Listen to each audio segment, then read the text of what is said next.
Today we're talking to Warren Lovinger. Dr. Lovinger is an internist with Nevada Internal Medicine in Nevada, Missouri, where he's practiced for more than 40 years.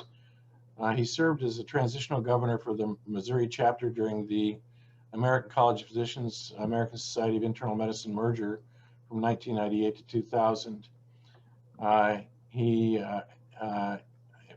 From 2017 to 2018, he served as the president of the Missouri State Medical Association. He was named a master of the college some years ago. He served on the Nevada School Board for 18 years, was on the board of the Chamber of Commerce, was president of the Nevada Rotary Club, and is an elder of the First Presbyterian Church. He was co-founder of the Nevada YMCA. In 1987, he was named Citizen of the Year for Nevada, Missouri. Tell me a little bit about your early years. Where were you born and where did you grow up? Can you hear me okay? Yes, fine. Okay. I was born in Aberdeen, South Dakota. And when I was 4, our family moved to Warrensburg, Missouri, which is where my dad became the president of Central Missouri State College. And I grew up all my formative years there, in a great big house that was in the middle of the campus. And so it was a very enriched environment. And I went all the way from kindergarten through undergraduate school there, and lived at home until I went to Baltimore to medical school. So I was the ultimate college brat. From the time I was tiny, everybody was Dr. So-and-so, but they weren't the kinds of doctors that we are. They were doctors of education and so on. And so there was a lot going on culturally and very enriched the whole time I was growing up.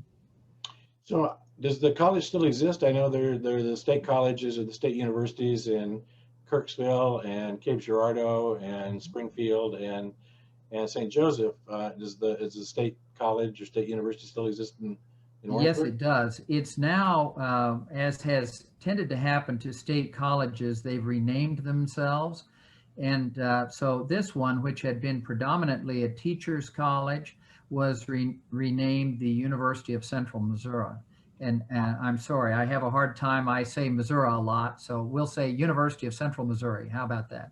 And during my dad's 23-year tenure there, it went from a student body of 1,500 to 12,000. And so during that time, they built 26 buildings, and it has been quite stable since. I think the student body there now is about 14,000.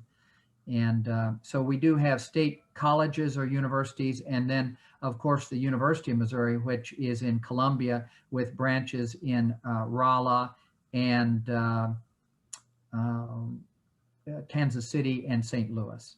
So, you know, I think that pathway from normal school to state teachers college to university is pretty common throughout the Midwest. That happened in several state colleges in Nebraska as well.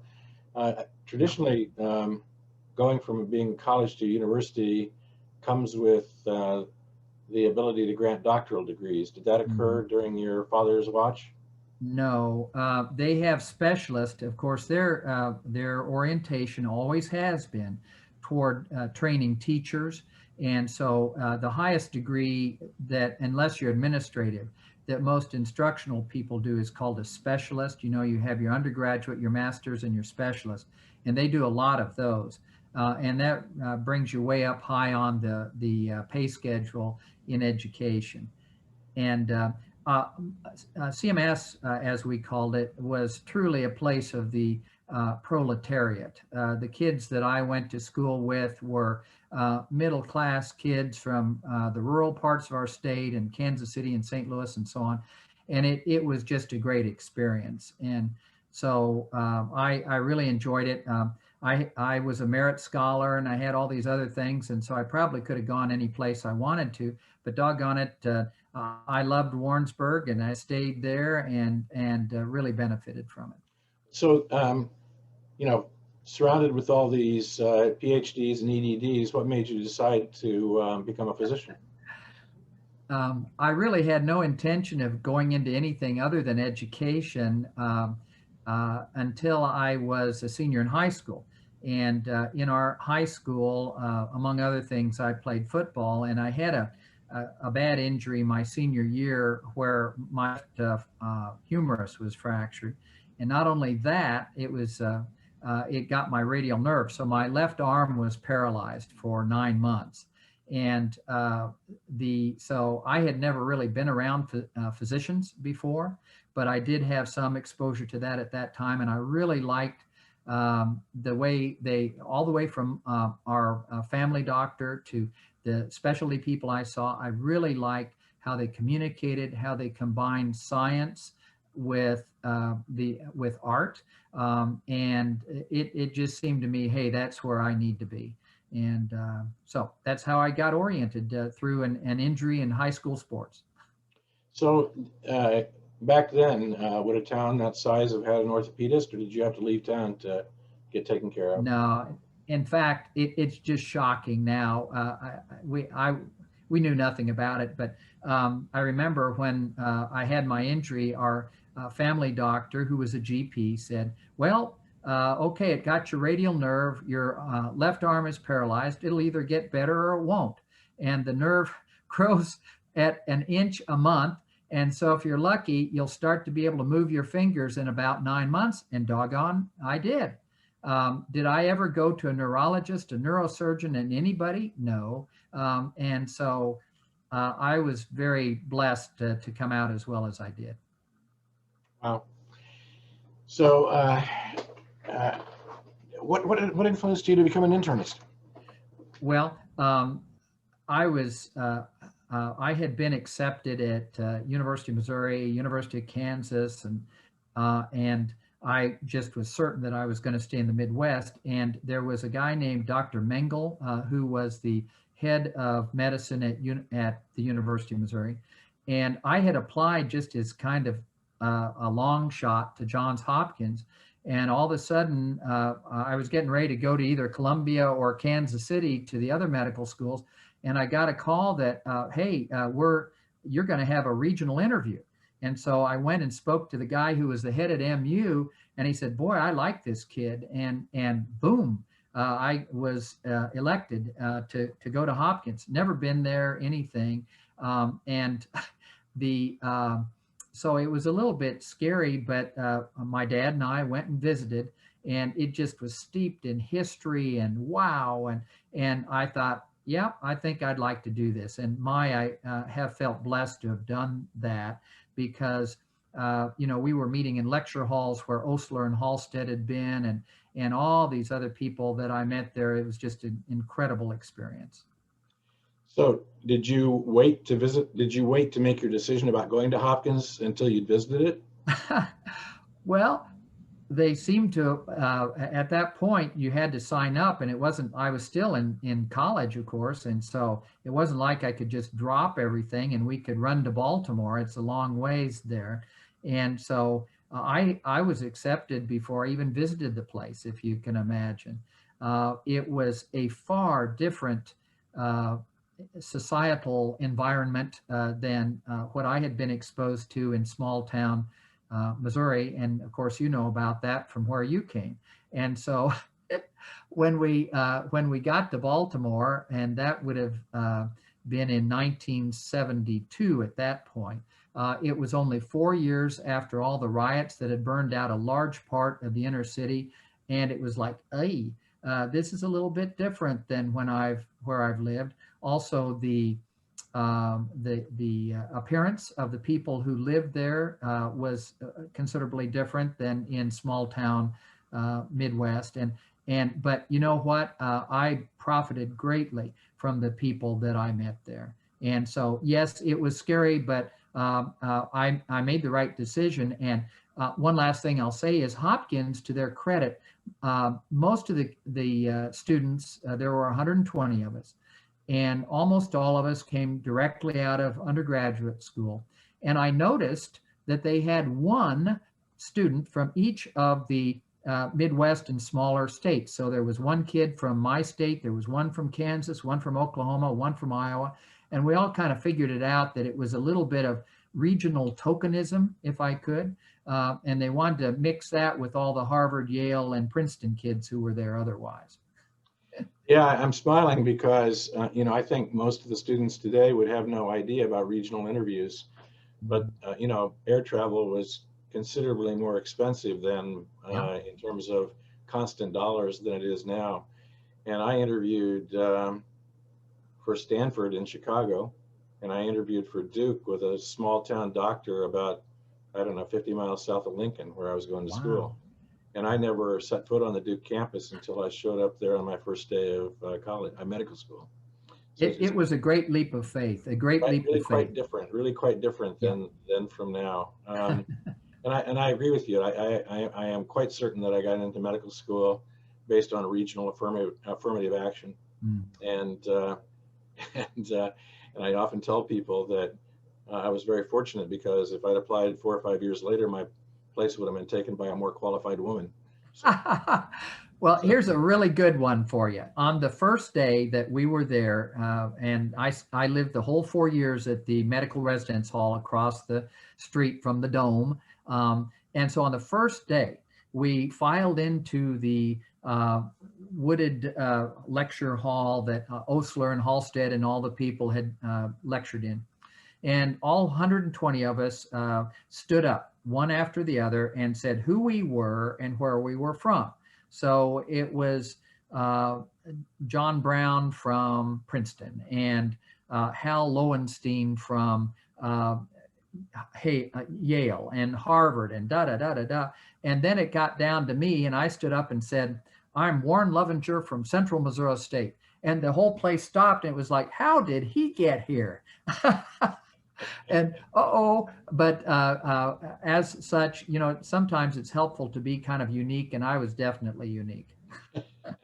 So tell me a little bit about medical school. What was it like while you were there? Well, of course, you didn't dare go outside the 2 or 3 block area there. I didn't have a car my first year, of course, and so everything you did was right there. And I just loved it. And there were, turned out that my 2 of my roommates over at the residence hall were young people kind of like myself. One was from Wisconsin, one was from Florida. And we just kind of hung out. In those days, they would let you go over. Recreation for us was to go over on Saturday night and hang out in the emergency room and help any way that we could and see what was going on. And it was just like, whoa, I really hadn't experienced all the things, the trauma, the just everything that went along with that as a very busy inner city emergency room. And so we were totally 101% immersed, and and I loved every minute of it, and just soaked it all up, because of course nobody in my family had ever had any kind of experience or had anything to do with the healthcare industry before. Well, what was tuition at Hopkins when you went? Okay, that's a great one also. For my first 3 years, it was $3,000. Would that be a semester? I think so. And there was a great screaming my senior year that they had the audacity to go up to $3,600. And their only excuse was that George Washington in DC had gone up to the incredible amount of 10,000. Maybe it was for a year. I think it was. It was 3,000, 3,000, 3,000, then 3,600. And George Washington, my senior year, which would have been 72, 73, would have been 76, 77, had gone up to $10,000 per year. And how could they dare to do that? And I understand now the tuition is, what, 70,000 a year, something on that order? Does that sound about right? Yeah, yes. Well, it depends on the school, but it's clearly in the 60,000 plus range at most schools. I was going to say I'm almost certain it was annually, because I was at Duke from 70 to 74, and when I started, it was 2,200. Well, the Hopkins people like to point out that most of the original staff that went to Duke was from Hopkins. That's where, Yeah. Wilbur Davison brought them with him. Yep. So yeah, the interview is supposed to be about you, but I will digress for just a moment to tell you that the reason that the dramatic increase occurred was because while Caspar Weinberger was the secretary of what was then called Health, Education, and Welfare, they ended the grants that subsidized medical education to the medical schools that came from the feds that helped keep the tuition low. And so it really started taking off starting in, I think, 73 or 74. And the rest is history. You know, they got a bunch of medical schools to increase their size, increase their number of students, got new medical schools to open, and then they withdrew the subsidies that made that possible. So the tuition just took off and never looked back. So did you do work on the side to help make your expenses? Well, it's kind of funny. My medical, well, first of all, it didn't cost me very much to go to undergraduate. In fact, my total undergraduate expense was $210. Believe it or not, in that day, if you'd been the valedictorian of your high school, which I was, then your tuition was only $10 per quarter. And that included books, by the way. So as I said, it was a school of the proletariat, right? And my senior year, they let me take 6 months off. The college also owned the airport in Warrensburg. And so I got my pilot's license, and I think I spent the astronomical amount of like $700 on that. But I had been given a $1,000 grant by the National Merit Scholarship organization. And so I think I spent $210 in college. Well, at any rate, our family also had a farm, and I had, since I was just a little guy, had taken care of that, and we had cattle. And so my dad had said to me, all right, when you go to medical school, I'll give you the income from all the steers we sell each year. And so the income at that time was just right equivalent, in fact, maybe a little bit more than what I was paying in tuition and for room and board at Hopkins. And so I came out on the positive. I came out with no debt from medical school, and I can thank my dad for the cattle money that I used for that. So I'm curious, you know, you came from small town Missouri and a small state college. Did you feel intimidated by all the kids with the Ivy League credentials? If I'd had any sense, I probably would have, but I have, excuse me just a minute. I have never lacked for audacity, and I just acted like I knew what I was doing. And my friends always said, well, act like you know what you're doing and do it. And so with kind of this Midwestern self-assurance, I acted like I was on the same level as most of those kids, and actually did well and had a good experience. I had my undergraduate degree was a BA in chemistry and biology, and I had, although I was also, believe it or not, I was on the debate team too. We traveled all over the United States, and we were the mascot at CMS is the mule. And so we were the talking mules, if you could imagine. Francis. And, yeah. And I've always been one who's been able to express themselves orally fairly well. And I could keep right up with all those kids from Harvard, Yale, or whatever, and probably tell bigger whoppers than they could. So no, I did not. I think maybe the first day when we went into that lecture hall, it was kind of scary. And then when everybody else mentioned all of their credentials and where they came from, it would have been very easy to have gotten frightened. But I said, doggone it, I'm in this, and I'm going to act like I know what I'm doing also. And so I did. And it was a great experience. People listening to won't understand the reference about Francis the Talking Mule, the movies that starred Donald O'Connor that predated Mr. Ed, the Talking Horse. So, yeah. So what was your clerkship like? What was it like to be a clerk on the Eosler wards?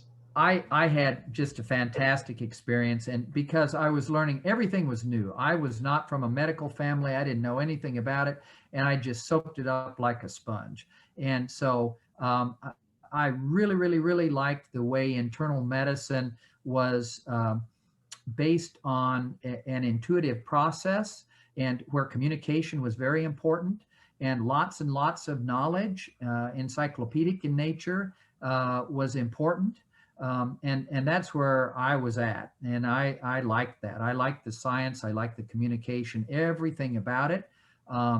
I didn't particularly care for the procedural things, just because probably I wasn't as adept as a lot of the others.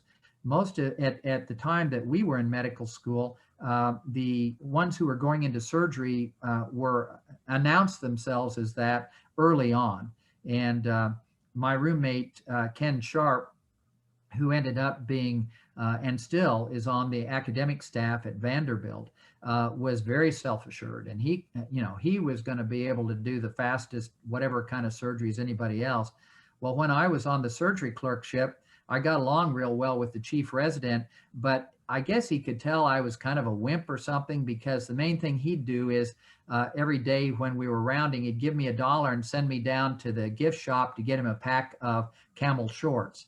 And so I thought, whoa, wait a minute. I'm not going to go through life doing this kind of stuff. I like the internal medicine people better. And I still got an A in that, but it was a little demeaning, maybe. I don't know that they would do that now. I don't know that that would be considered as appropriate to send the students to go buy cigarettes for them. I don't think it'd be considered appropriate at all. So what kind of work did you do when you were on the wards? Did you have Everything. to do laboratory Hopkins. work? Oh, I'm sure you know, because Duke would have been, or let's see, did you go to Duke? Yeah. Okay. I'm sorry. It would have been the same way. You did everything yourself. You drew blood. You did your own gram stains. You fixed up your own guaiac solution, and you name it. There was no sending anybody. We didn't get to take X-rays. We had to take people down for that. But everything else, and when the people were going for X-ray, you transported them, and so we learned very much from the ground up. And there were some situations that were better than others. When I was a sub-intern my senior year on Marburg, it was the private medicine service. There were a lot of people who were there for GI problems, and they were particularly, believe it or not, evaluating a lot of people for sources of diarrhea, gas, and so on. So guess who did the 72-hour stool collections? And they even had, believe it or not, a device called a flatus collection bag. I don't know if you ever saw one of those, but it was basically a tube with a plastic bag, and you rammed that up into their colon, and then they had flatus, and then you clamped it off, and they did gas, no pun intended, gas chromatography on the flatus. So did you do your own EKGs and oh yeah, your own cultures? And one of my patients on Marburg was a very distinguished, very elderly gentleman named Kaunhoven. I believe I'm pronouncing it correctly. He was there you go. He invented the defibrillator. Yes, and he was my patient, and he passed away very quietly on our service, and you could tell he was a guy who was just brilliant and a gentleman, and that was one of my really good experiences at Hopkins. So was Philip Tumulty still the chief of the Marburg service when you were there? He was, and what a neat guy he was. He was a kind of an Irish-looking, ready-faced fellow, and he had started from very humble roots, I think, and had come to Hopkins, and then just had kind of more or less invented the specialty of rheumatology along with some other people.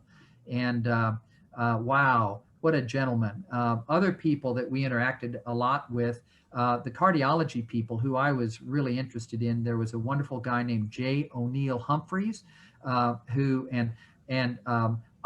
I learned about echocardiography when it was in its infancy, and we were doing M-mode things. And I brought that with me when I came to Nevada, and they'd never heard of it.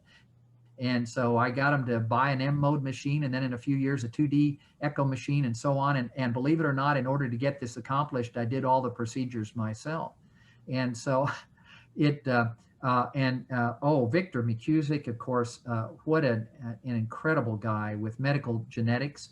And we really loved him. So to be clear for the people that are listening to it, you read your own echoes when you were in Nevada, is that right? Yeah. Yeah. So did you ever meet Michael Lacombe, the internist from Norway, Maine, that does the On Being a Doctor series? No, but I am very acquainted with that, and I think he did many of those hands-on things.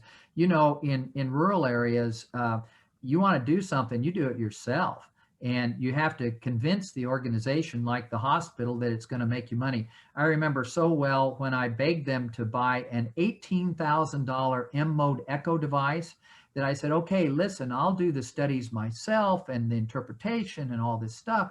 And they made some money on that. And then we got them in, I think it was 1995, that we got a 2D echo device. And they said, oh my gosh, that costs whatever it was, $100,000. Are you kidding us? And we started doing those, and they made about 10 times their money on that. So when you have new technology, you have to be willing to really shepherd it along. So did you read the 2D echoes as well? Oh yeah, until the last day that I was in practice at Nevada Regional Medical Center, and they almost wouldn't let me slip away, because it was like, whoa, wait a minute, we've got 3 more echoes for you to do. Yeah, so I brought up Dr. Lacombe because he was in a several internist group in Norway, Maine, and they did something similar. They kind of divvied up the subspecialty work among themselves, and he became the de facto cardiologist doing the EKGs and the echoes and so on. And as the echoes got more sophisticated, he went and did a little mini fellowship at the Brigham, make himself better. Did you just go to courses, or was it all self-taught? I did it. I hung out with I went to Joplin, which is the closest community that's larger and has a reference medical community. I went down there and hung out with Tom Moore and some other people who were my friends who were cardiologists. And I pretty much knew a lot of it already, if you'll forgive me, just from having done it for all those years and worked up from M mode to 2D and so on. But yes, I did it through that mechanism as opposed to going to courses. And my interest from day one in Nevada was in cardiologic things. So I read for my entire 40 years, I read the EKGs.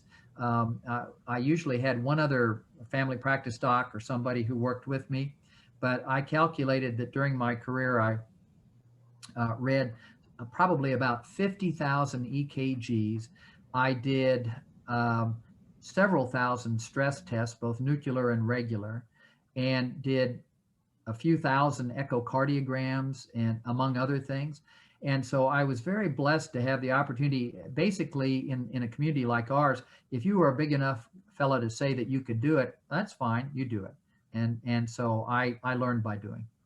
So when you entered practice, how many other internists were in Nevada as opposed to family doctors? Okay, I was recruited by one. In our community, Nevada is a really strong community of 10,000 that is 100 miles south of Kansas City. And it's really the only community of much size between Kansas City and Joplin. So I was recruited, and what I wanted to do, this was the size community that my wife and I wanted to live in. And we visited several communities and chose this one because we felt it would be a good place to live and raise our family. So we arrived there on June the 30th, 1980, right out of residency, and started like the next week with that. And we were newlyweds and lived in a nice little house that was right close to the hospital. And there were 8 other physicians in the community. Of that number, there was the internist who recruited me, 2 general surgeons, and everybody else was family practice.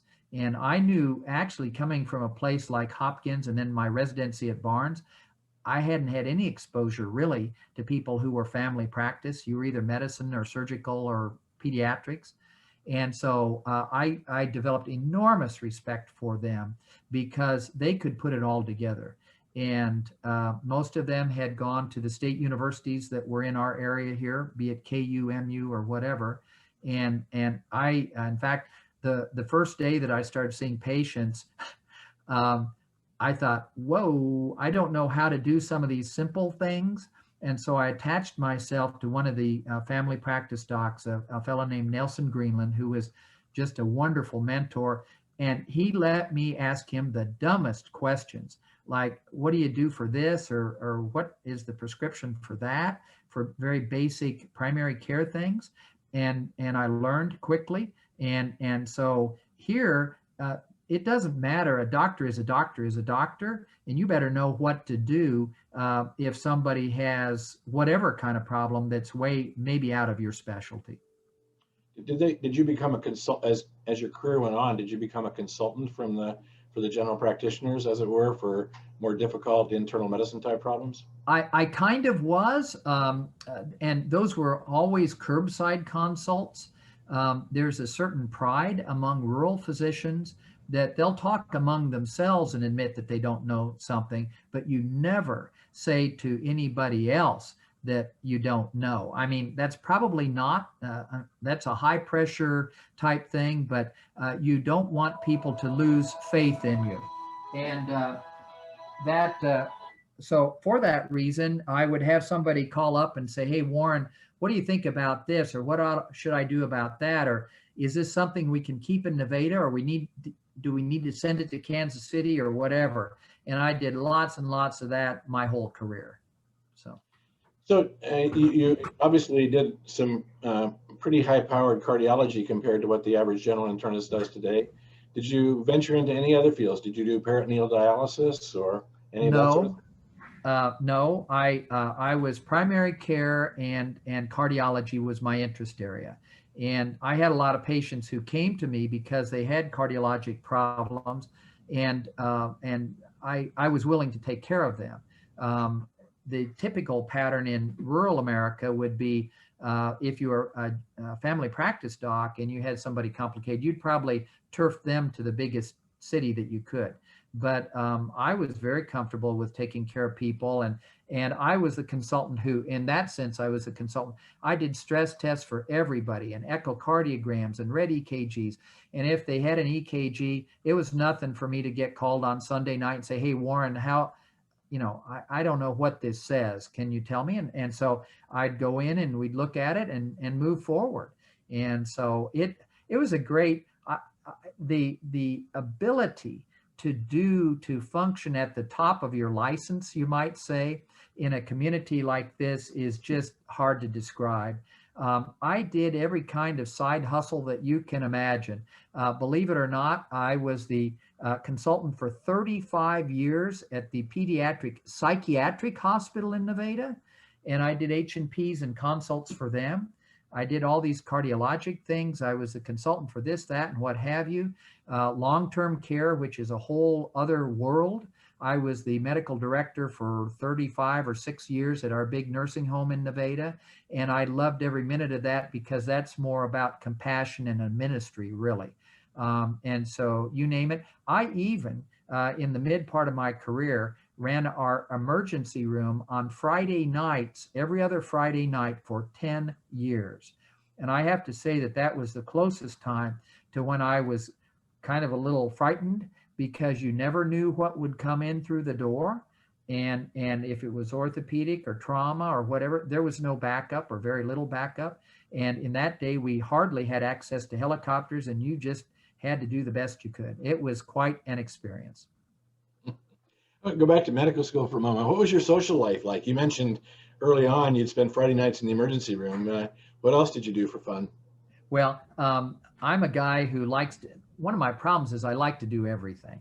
And so we were rapidly expanding our family. Our first 10 years of marriage, we had 4 children, and frankly, most of the time we're either pregnant or lactating. And so it was busy at home also. And I have been very blessed to have a wonderful wife of 42 years who was very considerate, the calmest person you'd ever want to run into, very religious, which has been a wonderful thing for me too. And she was a great mother for our children. So, but we did stuff. And whether it was easy or not, of course, we were active in church and all kinds of school things and community things and so on. That's another thing about rural America is that it's all about, with rare exceptions, all about public education. And if you are from Nevada, you are a Nevada Tiger, period. And our kids all were, and they were immersed in things. One of the fun things that our family did was not once but twice, Marilyn and I were the president of the summer swim league. And so I was always in the parents' relay for swimming and that kind of thing. And even worse, I was a soccer coach for 13 years and had 20 teams because there wasn't anybody else to do that for my kids. And I must say that we did pretty well. Ignorance sometimes is bliss, and that was kind of the position where I was on that. Did you meet in Baltimore or St. Louis? No. I knew lots of nice people, but my wife and I met at the church that we both belonged to in St. Louis, which was Central Presbyterian. Yeah, and sure. My wife, Marilyn, is from a very religious background of a group of people called Mennonite Brethren, Mennonite people, who her family moved to Kansas in 1873 when there was a great movement from Europe of that. And I had never met people who were as knowledgeable and as religious. And I feel blessed every day, all the things that my wife has taught me. But when she was in St. Louis, she was already at that point a computer analyst for the McDonnell Douglas Corporation. She's a math teacher by training. And so she was making way more money than I was as a resident. Somewhere it asked, well, how much were you paid as an intern and resident? I think our starting pay at Barnes was either 13 or 13,500 per year, and it went up 500 per year. And so all I ever did was hang out for medical things, and I thought, whoa, I'm in my mid 20s, and I'd better go out and see if I can meet somebody. So where would you go? To church. And it didn't take long. We first. The Central Presbyterian had what they called a young single professionals group, and it very quickly became a young married professionals group. And so everybody kind of found everybody else, and that's where we went from. So that's how I met my wife. And just to take it one step further, when we enjoyed our first year of marriage in St. Louis, we lived out in Clayton. That was when I was a senior resident. And then we put our name out to the Missouri and Illinois State Medical Associations and said that we wanted to move to a medium-sized town. Oh my goodness, we got 55 inquiries. And so we pared that down to 11 that we visited, and 3 in Illinois and 8 in Missouri. And we had a list by which we rated the communities. And the last place that we visited was Nevada. And we'd been married for a grand total of 2 weeks at that point. And so we really liked it. And we liked the docs who were here. And we said, this is the place we want to go and live for our lives and raise our family and so on. And here we are. We're still here 42 years later. Tell me a little bit about your residency training. What was it like to be a medicine? It was great. Oh, coming from inner city Baltimore to the central West End in St. Louis seemed pretty nice. And while it was still in the city, Forest Park was across the street, and I lived my first 2 years when I was a single person right up the street at a place called Montclair on the Park. And I walked every day down to my internship and residency and just loved it. And the people I interacted with, the other young people who were residents, the staff, they were all just fantastic. And we had people like Dr. Kipnis. And then one of my buddies who was the chief resident the year I was was a third-year resident, was Ken Ludmerer, a famous historian, and we still kind of stay in touch. And all these other people who I've just, I've kind of stayed in touch with, and they went much different paths. Almost everybody was academic and subspecialty. And in fact, I'll tell you a kind of funny story. In my senior year in residency, I announced that, heaven forbid, that I wanted to be a general internist, and I wanted to go to a community of about 10,000. And they really wanted to refer me for psychological discussion because they thought, oh, you've got to be out of your mind. No, this is where I want to live and where we want to raise our family and so on. And so that's what happened. And they actually ended up being very supportive. But I have to tell you that all of the other residents, on occasion when I run into them, the Bill Campbells of the world and the others, I don't think anybody's had a better experience as far as a general life experience than I have, because it has allowed me to do so many things outside of medicine here. So who was your program director? Was it Dick Ock or Mark Hammerman? Or it was Dave Kipnis, and that would have been 77 to 80. Then we had various and sundry other people who we interacted with all the time, but the chairman of the Department of Medicine was Dr. David Kipnis. Right. So, what was your work week like? What was your call, and how many hours a week did you work, and so on? Well, it was a lifestyle, not a job. I think I have 3 children who are physicians. They all are proud graduates of the University of Missouri and have done well. But in their generation, medicine is looked at a little bit more like a job as opposed to a lifestyle. So the lifestyle was, and they made us think that we were lucky, was that you basically, if you were lucky, you were on call every 3rd night. If you weren't lucky, or you were in the ICU or wherever, it was every other night. And so basically you worked all night, all day, all night, the next day, and then kind of went back to where you lived and ate something real quick, collapsed, and got up and got down there for rounds the next morning. It was, and I understood that. It was just about you were 101% in on that. So you're obviously a very cheerful, positive person. Did the residency injure you in any way with those work hours and so on? I probably am not smart enough to understand it if it did. I will say that for survival purposes, I became a person who followed lists very compulsively. And one of the first things that my wife said when we were married was, you are going to put away those lists.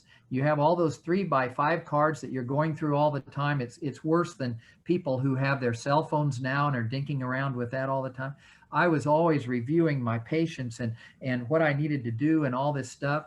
And she said, you put the list in your head. And it was the best advice ever. And so and of course, Presbyterians are people who do things, we call it decently and in order. So you might have a list of 10 things that you had to do, and you'd better remember every one and get them done. And so that was, I would say it probably fueled my obsessive compulsive tendency a little bit, but I'm very blessed that my wife got me corrected from that. So in reflecting on your career, do you think your ability to help your patients has changed over the 40 years? A little bit, because in some ways, yes, in some ways not. Quite frankly, I have resisted a lot the things that would make you more separated from your patients. I actually finished my clinical career in July, and I doggedly remained as an independent physician, even though we hardly made enough money to get along. And I also, here's one that you're going to laugh at. I said, I have done paper charts for 38 years, and that's what I'm going to continue to do until I'm done with my career. And people could hardly believe it, but because of that injury I had, I never learned to type. because my left arm was paralyzed at that time. And so I got to be the best printer you ever saw. And whether it was orders or on my charts or anything, a prescription, you could read exactly what I wrote.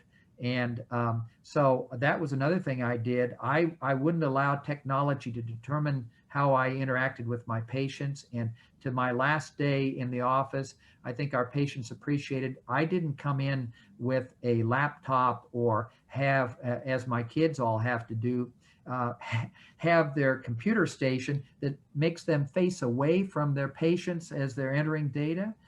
No, I wanted to talk with people. They'd sit up on the exam table and I'd sit below them so that I seemed like I was not overpowering them. And boy, would we talk. And I could tell just from their expression and so on very quickly what it is that we needed to hone in on.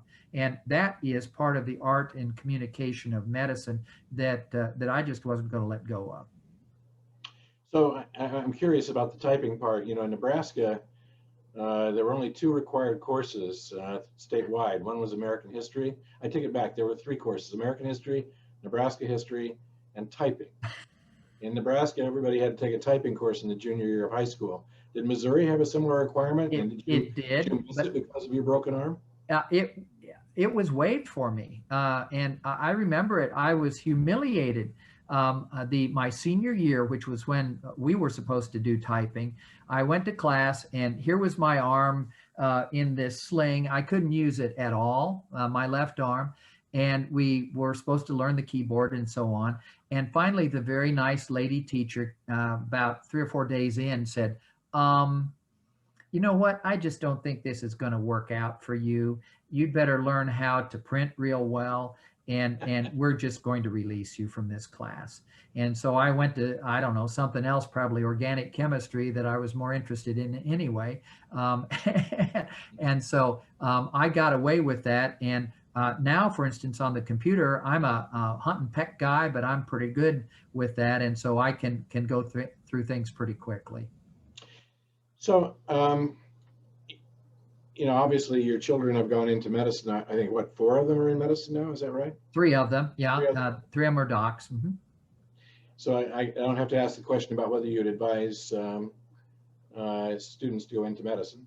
I would. And Nevada has had lots of young people who've gone into medicine because the physicians in Nevada typically have been happy people who like what they do, and they provide services, and I'm not bragging, but basically they're big fish in a little pond, and the kids who are bright pick up on that, and they say, wow, that's what I would like to do.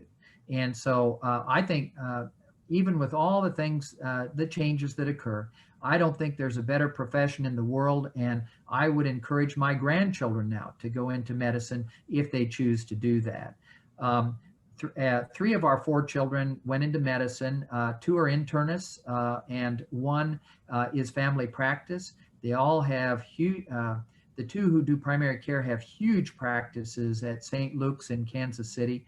And then the youngest one finished last year as the chief resident at University of Missouri and in medicine, and then was hired instantly by the VA to be one of their 3 chief hospitalists there.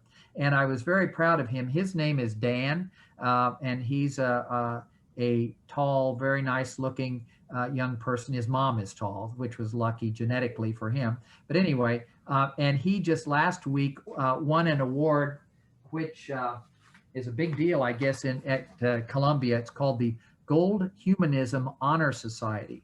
And he was elected by his peers in the medical school and the VA and everybody else as the term that it used, and this made his dad feel real good, that the members of this group are peer nominated and are the ones that others say they want taking care of their own family. Wow. That's what you would hope for as a dad. So you're right. Congratulations. I don't know if you saw it, but we posted that on the Missouri ACP website. Oh, did you? Yeah. Have you ever met Dan? Of course, you'd like his first name, but I don't know him. No, I'm sorry. Oh, everybody loves him, and his brother and sister likewise. When you come from Middle America, you develop pretty good skills in getting along with people, and our whole family's a little bit that way, and so they like to interact with people. So tell me a little bit about your involvement in the college over the years and what you think about it. Okay. I've had a fantastic experience. I joined the American College of Physicians. I determined that I wanted to be an internist. Doggone it, I was going to be like Osler and all these other people that I respected, Phil Tumulty and Victor McCusick and O'Neill Humphreys and others. And so in that day, you could not join the American College of Physicians as a student until I think the end of your junior year. And so I did the moment that they allowed me to do that. And so I was already a proud ACP person when I got to Barnes, to Washington University in St. Louis. And there were lots of other role models, Dr. Kipnis and others that I greatly respected. And so all the way through residency, we had a nice group of people that became my very close friends. When we moved to Nevada, one of the things that you find, and you would know this, in rural America, you have to really work at it not to be isolated, to stay up with your peers who are in the academic arena or just who are in larger communities. And I had done a few things, but I very eagerly in 1986, which I'd been here in Nevada for 6 years, I received a thing that was from the Missouri chapter of the ACP that said they were going to have an event at the Lake of the Ozarks that was called, and you'll forgive me, it was called, let's see, what was it? The Good Old Boys at the Lake. Well, you probably wouldn't say that now, but that's what it was. And I said, doggone it, I'm going to go to that. And I have not, I've only missed one of those in the, whatever it is, 35 or 6 years since then. And that was when one of our daughters got married on the same day that this meeting was. And so I've gone to every one, and they've always been so gracious and advanced me. And first I became a fellow in 1987. And that was a big deal then, because I had to have 2 publications. The first one was one that was in the Missouri Medicine Journal about hepatitis. And I looked back at that the other day. It was so funny because at that time we were talking about hepatitis A, hepatitis B, and non-A, non-B hepatitis, which we now know is C. And so that was one. And the second one was really unique. I spent a half a year researching the history of medical care in our county here. And so I wrote this about 20-page treatise, really it was a thesis about medical care in Vernon County from 1844 to 1987.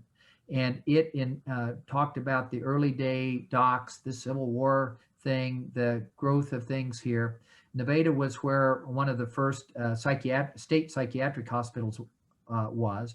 And believe it or not, it was called Lunatic Asylum Number 3, which would not be considered very politically correct at this time.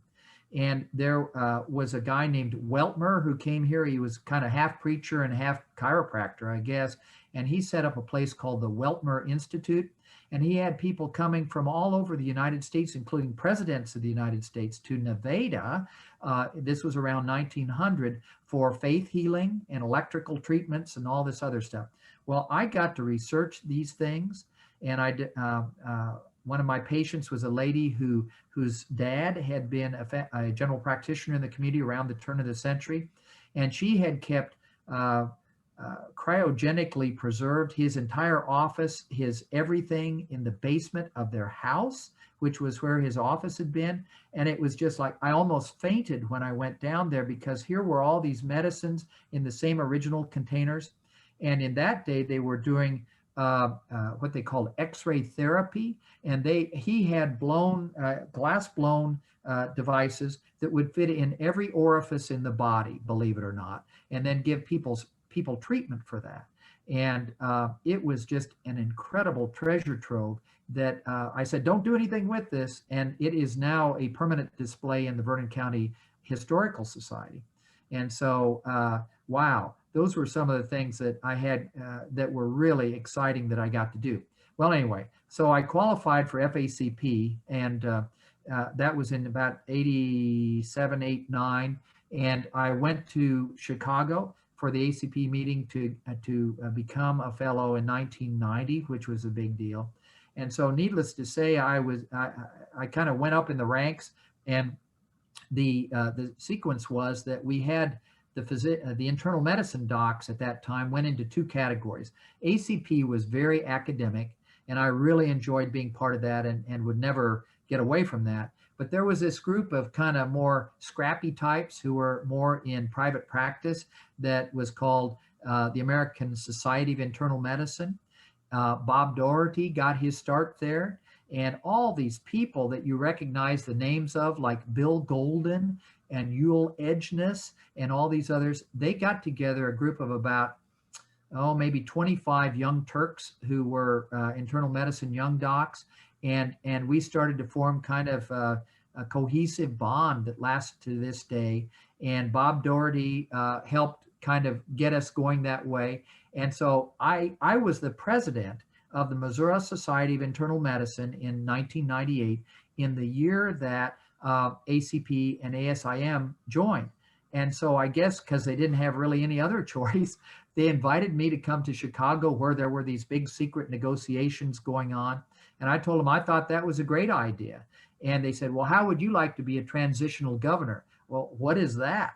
And they said, well, that is in conjunction with your elected governor, which was going to be Dick Whiting. And I said, well, sure, if you'd like for me to. What a great experience. And so basically we were hanger-on governors for 2 years. I was 1998 to 2000. And boy, did I learn a lot and really enjoyed it a lot. And I was in Philadelphia. I was put on a committee that met in Philadelphia several times. And so I would take one or two of my kids with me, and we would go into New York then on Sunday. And one of my almost PTSD experiences was just very few months before 9/11. I had taken my two daughters up into the tower, and it was really neat and everything at the World Trade Center. And when I saw the airplanes crashing into that, I thought, that's where we were just a short while ago. So ACP introduced me to that also. So what do you think the outcome of the merger has been? Do you think the college has changed in any significant way subsequent to the merger? Yes. If I can be crass in saying so, the ASIM had money and the ACP did not. They had the academic credentials going back to 1915, and the ASIM did not. So it was really very synergistic. And for several years, we were the ACP-ASIM, and now we're back to ACP. So has it really kind of evolved more back toward how ACP was? I think so. But was it a bad thing? Not at all. It merged. It's like two denominations merging, and it did the same for the ACP. Is that really some of these folks who became leaders of ACP were ones who had been ASIM, even including David Fleming, who's my dear friend from the University of Missouri and who's a more or less contemporary of mine. So it was a good thing. Okay. So if you were winding this up, so just one or two more questions. If